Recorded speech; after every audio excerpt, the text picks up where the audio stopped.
Testing your manifold pressure sensor.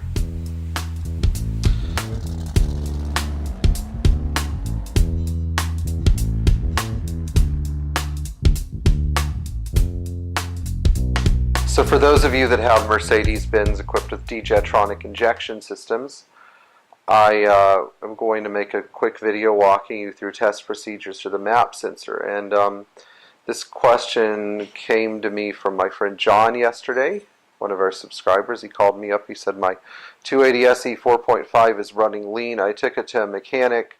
He adjusted the screw on the engine computer, and now the car's plugs are really white. Well, I'm going to tell you something. First of all, the mechanic probably didn't just touch the screw on the adjusting screw on the D-Jetronic control unit. He probably played around with this too. And so I'm going to show you all of the adjustments on this thing and also how to test it additionally. So MAP sensor 101. The MAP sensor takes a signal from the car's vacuum, manifold vacuum through this port right here, and using a voltage feedback loop and two copper coils, it takes the vacuum signal, which modifies the resistance of the coils as the electricity passes through, and because this is a voltage feedback loop, it sends us the engine control unit bounces a signal to it, and the MAP sensor bounces a signal back. Now, the MAP sensor has a diaphragm in it that's linked to this thing.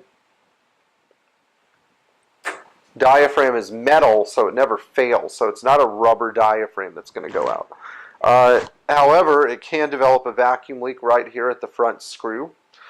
So you should definitely check this area to see if there's a vacuum leak there, because that can definitely affect things. So, first of all, if your MAP sensor still has this black plastic cap on it with a lid over it, don't touch it, because it is virgin and you were never supposed to touch this thing in the first place. The only reason you're going to have to adjust this is because somebody else adjusted it and they didn't do a great job. So let's start with the simple resistance test. Now, this MAP sensor was causing missing at cold engine temperatures, and so we're going to check. We're going to take our ohm meter out and we're going to set it on 2,000 ohms. And we're going to use the two outer pins labeled 7 and 15. And we're going to stick our things there. And so you should get a reading of about, well, you should get a reading of probably, let's see here. You should get a reading of like 70 on those two outer pins. However, this MAP sensor is all over the place, which might explain some of its problems. It's giving me readings at like 180, which is not right. Now we're going to test the two inner pins, which are marked 8 and 10. And 8 and 10 should give me a reading of about 360, but in this case they're giving me a reading of like 418, 419. Now, these readings can be affected by how much vacuum I put in. So if I take this thing and I pressurize it, like so, I blow into it, it's going to affect my vacuum readings because of the pressure it exerts in the coil. Now we're at 354 and we're at 94. And 94 is still a little high, but my point is, if you have a vacuum pump, you may want to check the resistance of this thing when it's under vacuum, because the readings can vary wildly, you know, when they're not under vacuum. So try to put this thing under vacuum. Next, the adjustment. So again, you should only make this adjustment if somebody else has done so already. If you screw this 4mm Allen screw in, what it does is it leans the car's mixture out.